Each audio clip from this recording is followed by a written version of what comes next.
Au nom du Père et du Fils et du Saint-Esprit. Amen. Gloire au Père, au Fils et au Saint-Esprit. Au Dieu qui est, qui était et qui vient, pour les siècles des siècles. Amen. Au nom du Père et du Fils et du Saint-Esprit. Amen. Sœurs et frères bien-aimés, amis, auditeurs, auditrices, téléspectateurs et téléspectatrices de la RTNS, chaque année, nous parlons du carême. Mais cette année, d'une façon particulière, la RTNS, Radio Télévision Nourriture Spirituelle, apporte pour vous une émission sur ce qu'est le carême. Nous qui sommes chrétiens, nous avons tous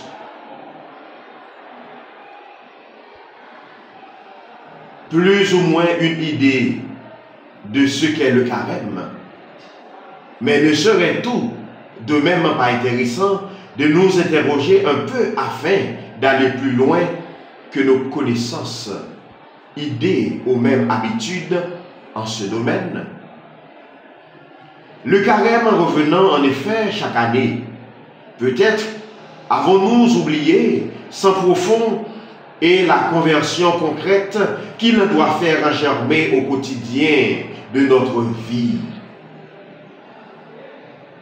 Peut-être s'inscrit-il comme une routine annuelle dans notre vie de foi. C'est pourquoi nous allons prendre le temps de restituer dans son origine pour enfin aboutir à son but et aux moyens concrets qui sont à notre disposition pour bien le vivre. Tout d'abord, le mot carême vient du latin quadragesima, qui signifie 40e. Le 40e jour étant celui de Pâques. La Pâques, c'est la fête qui commémore la mort et la résurrection de Jésus-Christ. Cet événement est le fondement même de notre foi. Si la fête de Pâques a existé dès l'origine de l'Église, c'est dès le IIe siècle que l'on voit apparaître un jour pour célébrer la résurrection du Christ. La première mention de son existence est mentionnée en 325 par le concile de Nicée. Et c'est surtout vers la fin du IVe siècle qu'apparaît réellement le temps de carême. La fête de Pâques est tellement importante, tellement centrale dans la foi chrétienne, qu'il en fallait avoir le temps de se préparer. Cette préparation, en cette fin du IVe siècle, va prendre la forme de 40 jours de prière et de jeûne. 40 jours qui commencent alors le premier dimanche de carême. Mais alors, on ne compte pas les dimanches comme un jour de jeûne. Il manquait donc 4 jours pour obtenir ce compte de 40. Dès lors, on va mettre ces 4 jours avant le premier dimanche de carême, ce qui nous amène au mercredi. Plus tard, ce mercredi deviendra le mercredi des cendres. La question qu'on peut se poser, c'est pourquoi ce choix de 40? Alors, la Bible, le chiffre 40 est très symbolique. 40 est le symbole de l'épreuve, mais pas de n'importe quelle épreuve. C'est celle qui nous prépare à la rencontre de Dieu, celle qui purifie notre cœur. Ainsi, nous trouvons dans la Bible les 40 jours du déluge. Genèse 7, 17 à 18. Il y eut le déluge pendant 40 jours sur la terre. Les eaux grossirent et soulevèrent l'arche qui fut élevée au-dessus de la terre. Et les eaux montèrent et grossirent beaucoup sur la terre, et l'arche s'en alla à la surface des eaux. Les 40 ans de la traversée du désert par le peuple hébreu qui fuit l'Égypte et son esclavage pour la terre promise. Exode 16, 35. Les Israélites mangèrent de la manne pendant 40 ans, jusqu'à ce qu'ils arrivent en pays habité. Ils mangèrent la manne jusqu'à ce qu'ils arrivent aux confins du pays de Canaan. Les 40 jours aussi de Moïse sur la montagne du Sinaï, lorsqu'il reçoit les tables de la loi, les 10 commandements. Exode 24, verset 18. Moïse entra de la nuée et monta sur la montagne. Et Moïse demeura sur la montagne 40 jours et 40 nuits. Les 40 jours encore du prophète Élie, qui lui aussi va sur le mont Sinaï pour rencontrer Dieu. 1 Roi 19, verset 16. Il en se leva, mangea et but, puis, soutenu par cette nourriture, il marcha 40 jours et 40 nuits jusqu'à la montagne de Dieu, l'Horeb. Les 40 jours accordés à Ninive pour leur conversion. Jonas 3, versets 4 à 6. Jonas pénétra dans la ville, il y fit une journée de marche, il prêcha en ces termes, encore 40 jours, et Ninive sera détruite. Les gens de Ninive crurent en Dieu, ils publièrent un jeûne et se revêtirent de sacs, depuis le plus grand jusqu'au plus petit. Et la nouvelle parvint au roi de Ninive, il se leva de son trône, quitta son manteau, se couvrit de sacs et saisit sur la cendre. Les 40 jours enfin de Jésus parti au désert après son baptême. L'évangile nous y montre Jésus en train de prier, de jeûner et de résister au diable. Matthieu 4, 1 et suivant. Alors Jésus fut amené au désert par l'Esprit pour être tenté par le diable. Il en jeûna durant 40 jours et 40 nuits, après quoi il eut faim.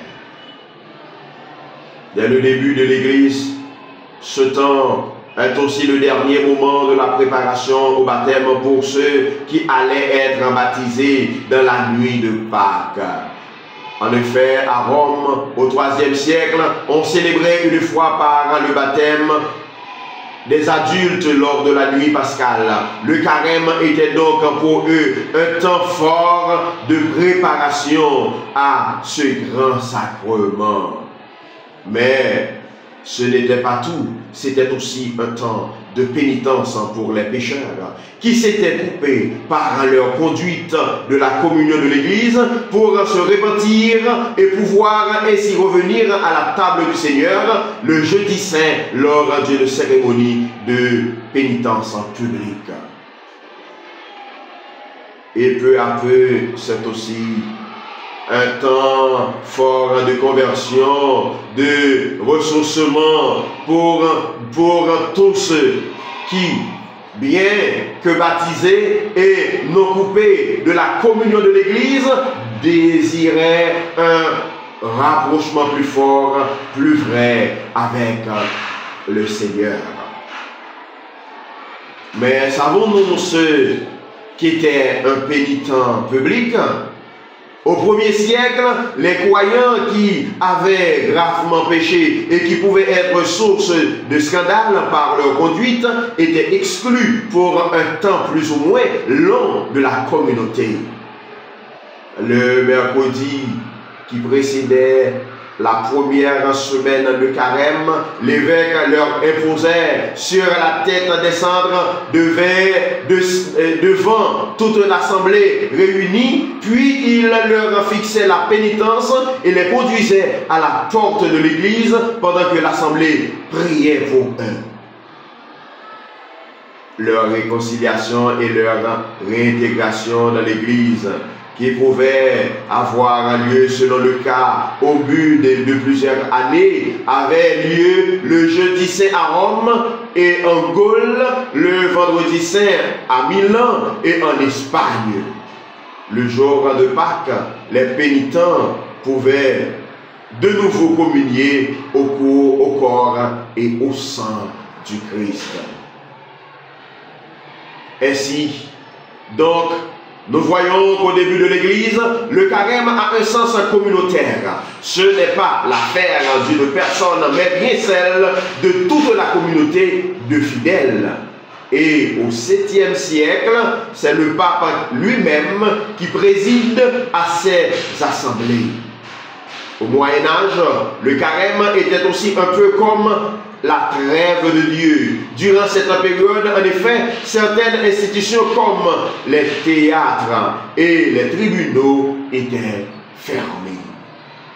Pour nous aujourd'hui, bien que nous vivions ces 40 jours de carême de façon plus relâchée, la discipline du catéchuménat, de la pénitence publique, ainsi ailleurs que la rigueur de l'abstinence et du jeûne des premiers temps ont considérablement été adoucis. Il n'en reste pas moins des jours de prière, de jeûne, de pénitence, de réparation pour nous préparer dans la conversion de notre cœur au salut éternel que nous offre Jésus à travers sa mort et sa résurrection.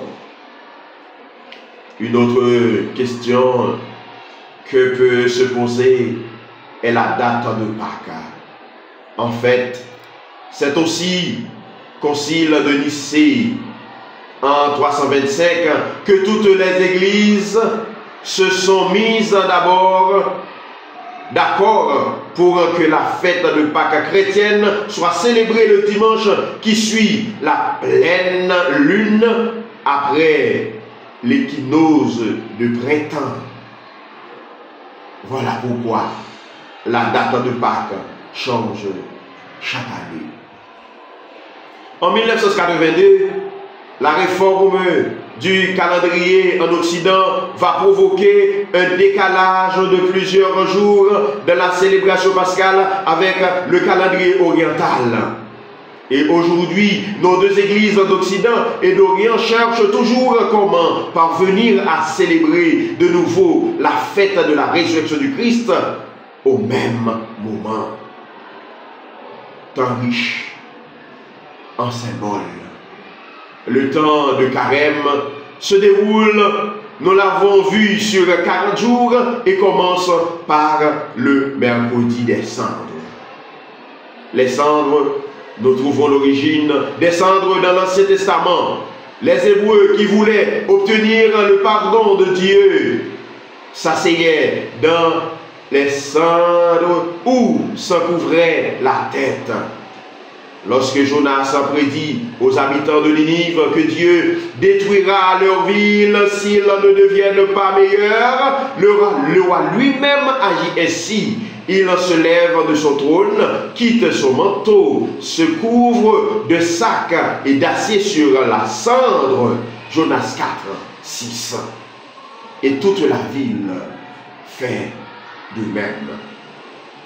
Ainsi donc, nous voyons que dans la Bible, la cendre est reliée à la fragilité de l'homme, à son péché. Judith 4, 9. Avec une ardeur soutenue, tous les hommes d'Israël crièrent vers Dieu et s'humilièrent devant lui. Eux, leurs femmes, leurs enfants, leurs troupeaux, tous ceux qui vivaient avec eux, mercenaires ou esclaves, ceignir leur rein de sac. Tous les Israélites de Jérusalem, femmes et enfants compris, se prosternèrent devant le sanctuaire et la tête couverte de cendres étendirent les mains devant le Seigneur. Ils entourèrent de sacs d'autel lui-même. À grand cri, ils suppliaient unanimement et avec ardeur le Dieu d'Israël de ne pas livrer leurs enfants au pillage, leurs femmes au rapt, leurs villes de leur héritage à la destruction, le temple à la profanation, à l'ironie outrageante des païens. Attentif à leur voix, le Seigneur a pris en considération leur détresse. Dans toute la Judée et à Jérusalem, devant le sanctuaire du Seigneur, tout-puissant, le peuple jeûnait au long jour. Ainsi, lorsque les croyants se recouvraient de cendres, c'était pour remarquer le regret de son péché ou crier vers Dieu sa souffrance.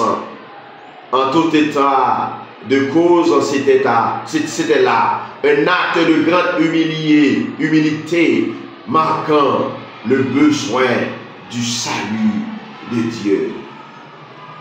Le mercredi des cendres, au début de l'Église, nous retrouvons cette utilisation des cendres, mais seuls ceux qui avaient gravement péché, nous l'avons dit plus haut, revêtaient le sac et la cendre durant tout le temps de leur réintégration au sein de l'Église. Puis vers le Xe siècle, ce geste va être étendu à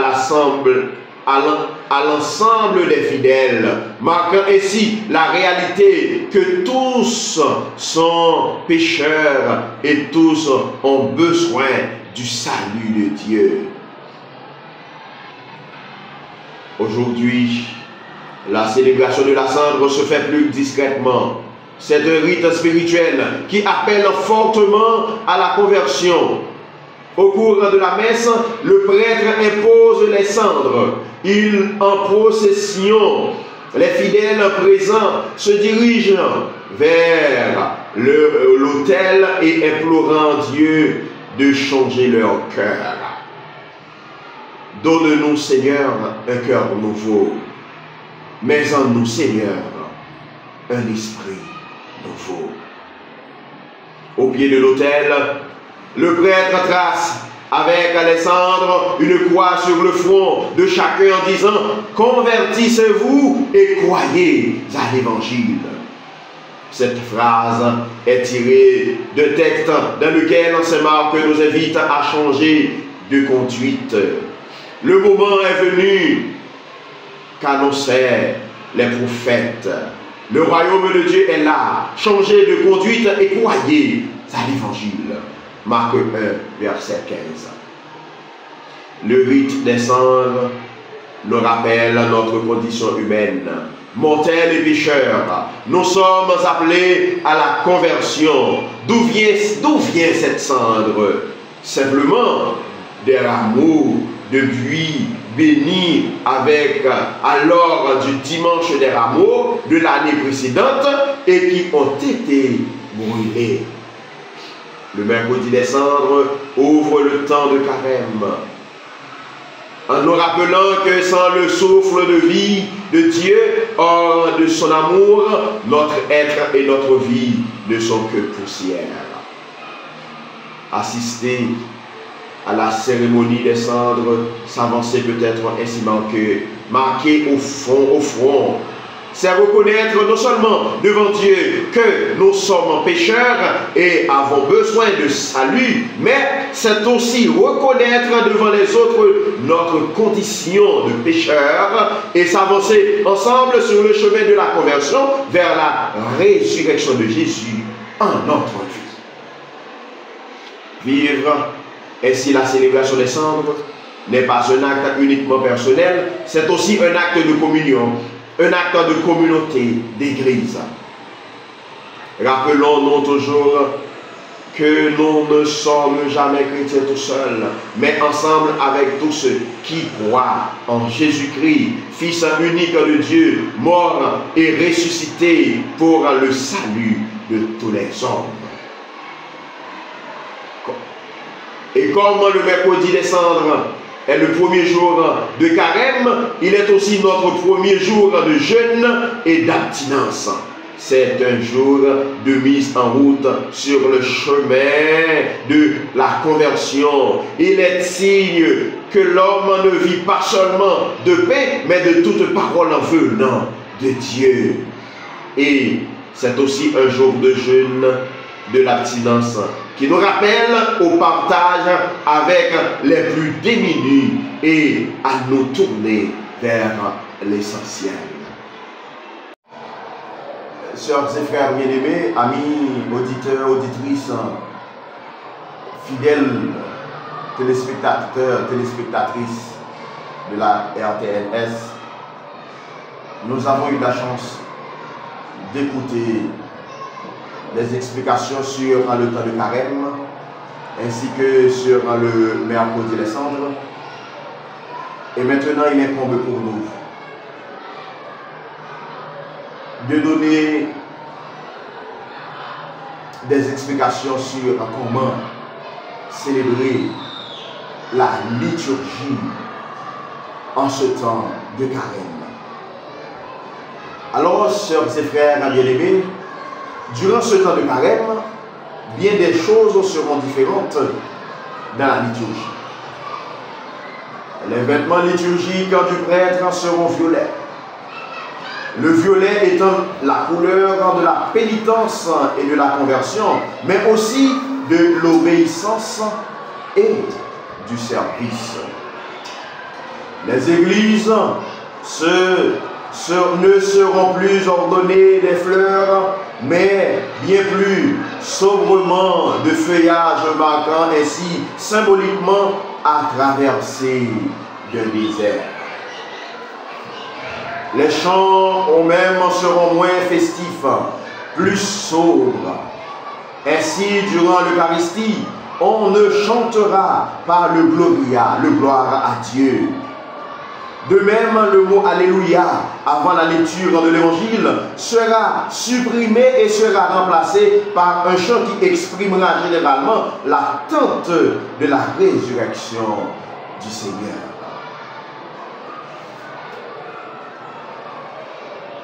Quel est le but du carême? Le but principal du carême est la conversion personnelle, mais aussi une communion plus concrète au corps du Christ qu'est l'Église.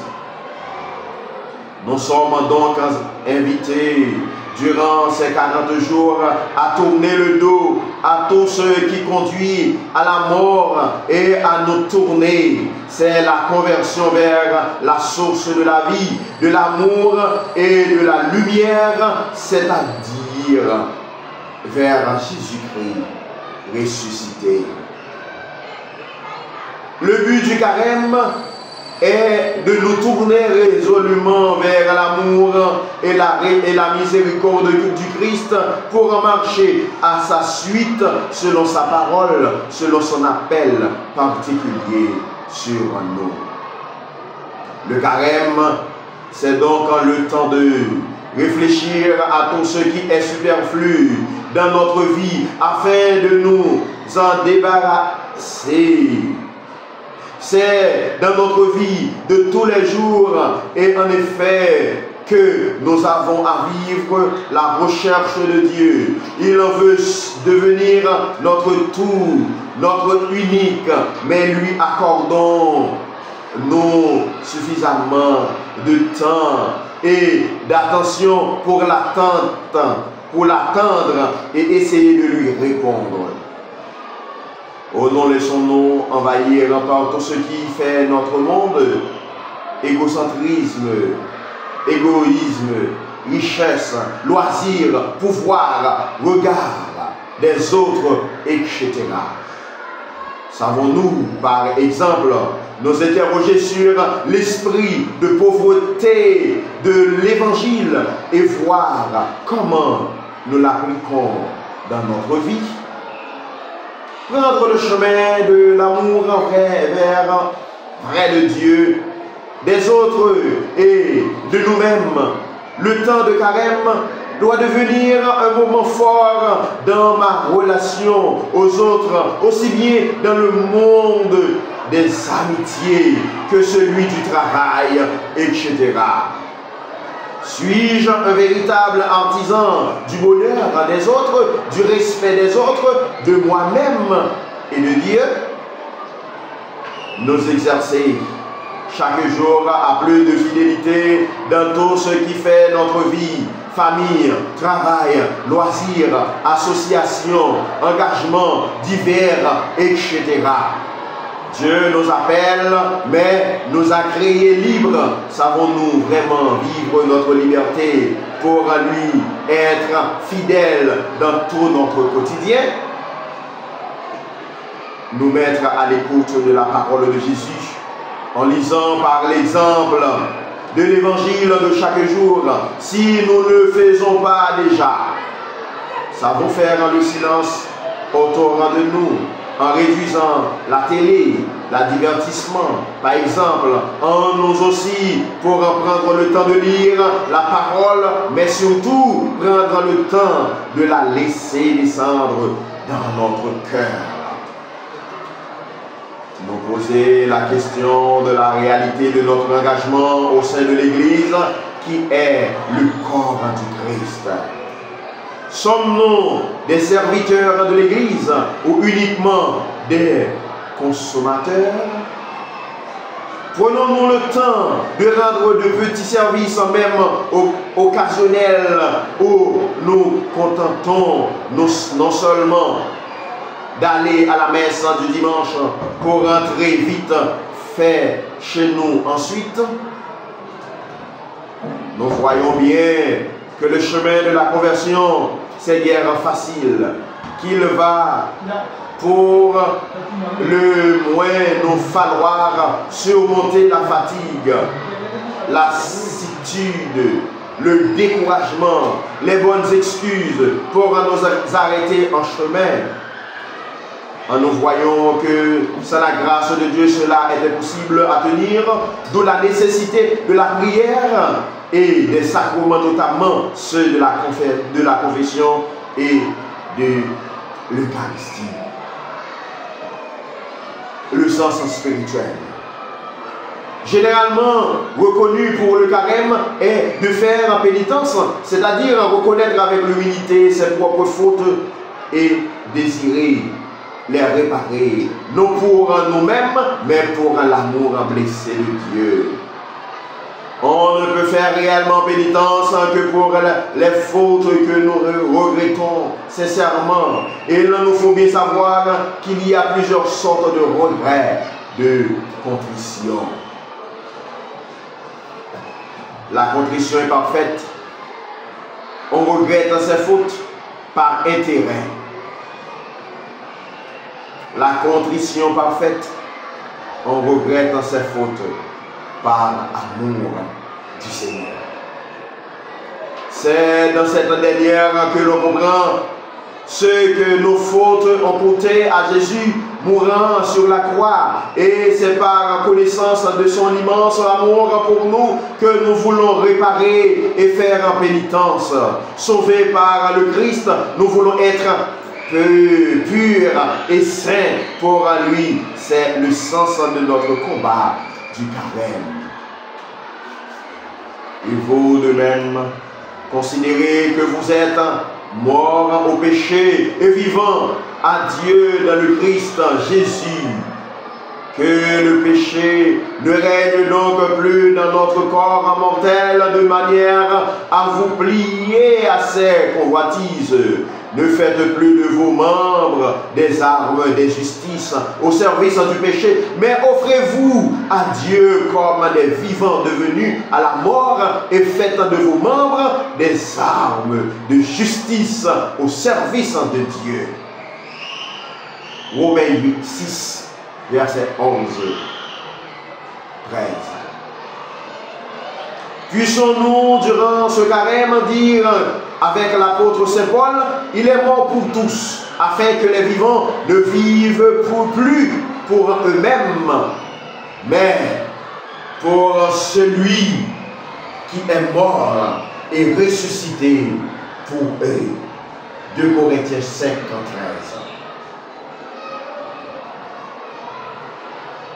Et maintenant, mes frères et sœurs, quels sont les moyens du carême?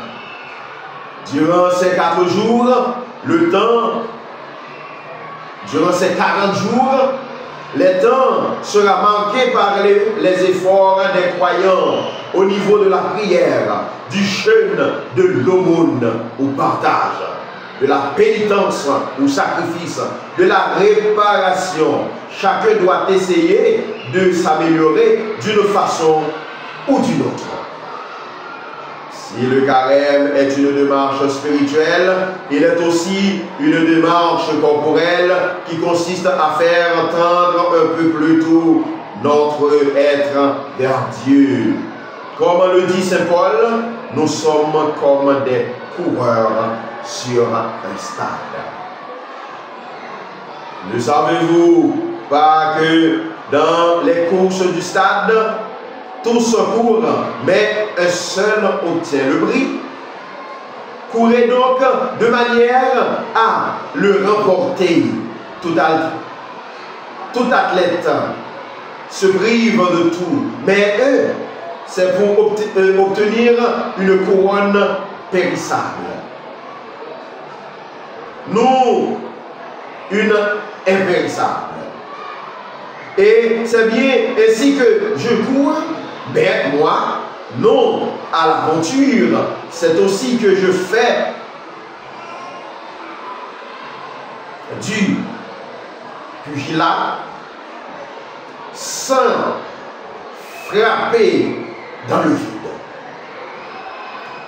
Je meurtris mon corps au contraire et le traîne en esclavage, de peu qu'après avoir servi de héros pour les autres, je ne sois même disqualifié. 1 Corinthiens 9, 24, 27. Mais à certains moments, on n'a plus envie de courir. On a besoin alors de reprendre souffle au cours de la course, de demander au Seigneur sa force pour continuer. Pour bien vivre ce temps de carême, plusieurs moyens sont à notre disposition. Prions le Seigneur.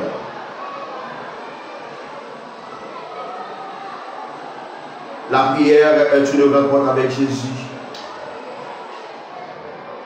C'est vraiment un cœur à cœur avec lui.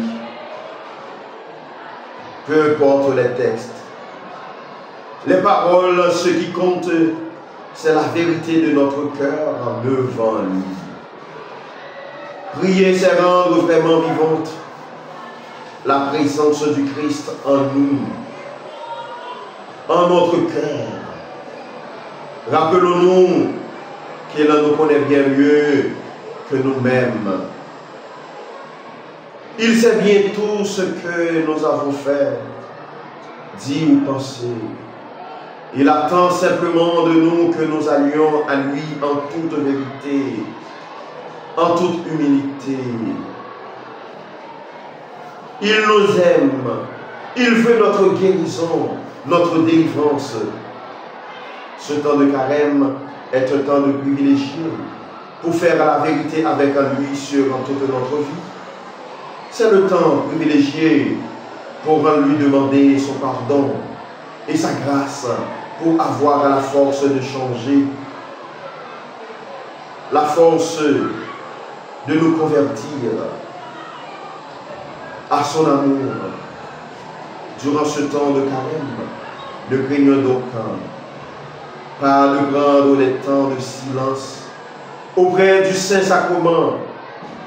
Ne craignons pas de nous approcher des sacrements, notamment ceux de la confession et de la réconciliation.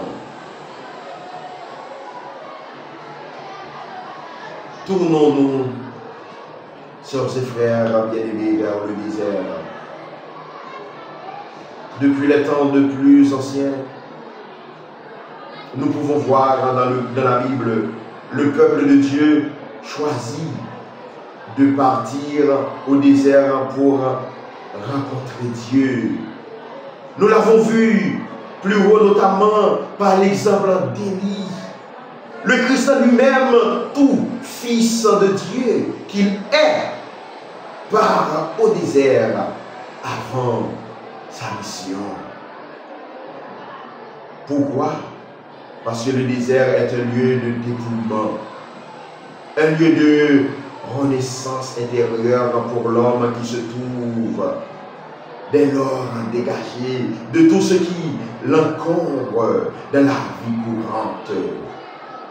C'est un lieu d'épreuve, certes, car il n'est jamais facile de se retrouver à nu en face de soi-même et Dieu, mais c'est justement cela qui en fait un lieu privilégié de vie.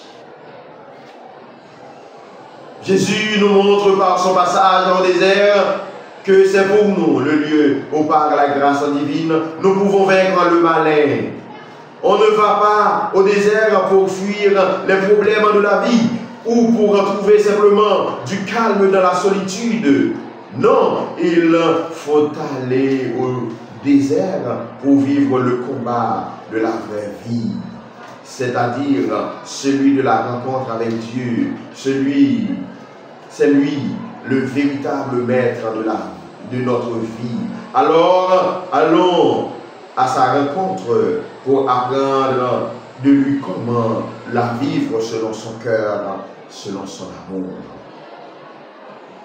Nous avons ici à Tahiti la chance de pouvoir nous retirer facilement en divers lieux de retraite, au désert, Tibériade, de monastères, de caristes. Alors pourquoi ne pas profiter de ce temps de carême pour nous y retirer un peu, de nous remettre et nous y remettre entre les mains de Dieu? C'est aussi un temps de silence. Et si nous ne pouvons partir au désert, nous pouvons toujours essayer de regarder un silence extérieur et aussi intérieur au milieu de ceux qui nous entourent. Certes, il ne s'agit pas de ne pas leur parler du tout, de ne pas leur répondre, mais il s'agit de faire l'effort de ne parler que du nécessaire, en quelque sorte, à se limiter à l'essentiel. Et puis surtout, à limiter tout ce qui est bavardage futile sur autrui, pour ne pas dire médisance ou même calomnie. Notre langue peut être une arme si redoutable. Or, je vous le dis, de toute parole sans fondement que les hommes auront proféré, ils rendront compte du jour du jugement, car c'est d'après tes paroles que tu seras justifié, et c'est d'après tes paroles que tu seras condamné. Matthieu 12, verset 36.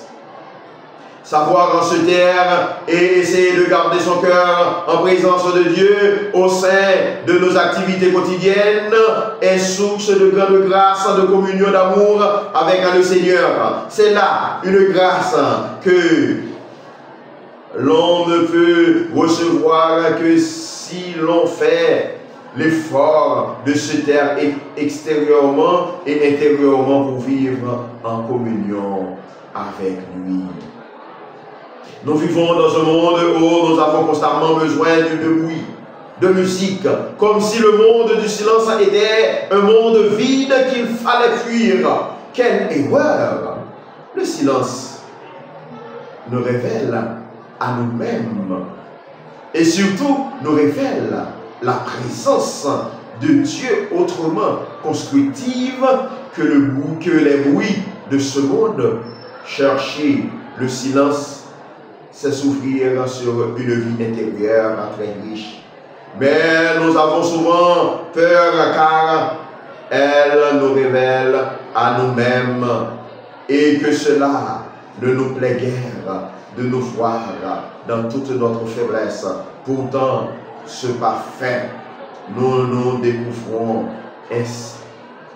immensément aimés par Dieu au sein même de notre faiblesse et cela est source de paix, de bonheur intérieur intense.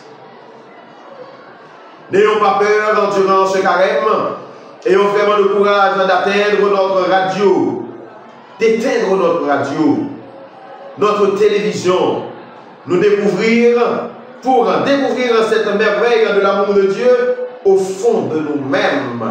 Il est là, il frappe à notre porte, à celle de notre cœur, mais nous ne l'attendons pas, car il y a rien. Trop de bruit dans nos vies. Puisse ce carême nous apprendre à laisser le son pour l'attendre, pour l'entendre et lui offrir la demeure du cœur.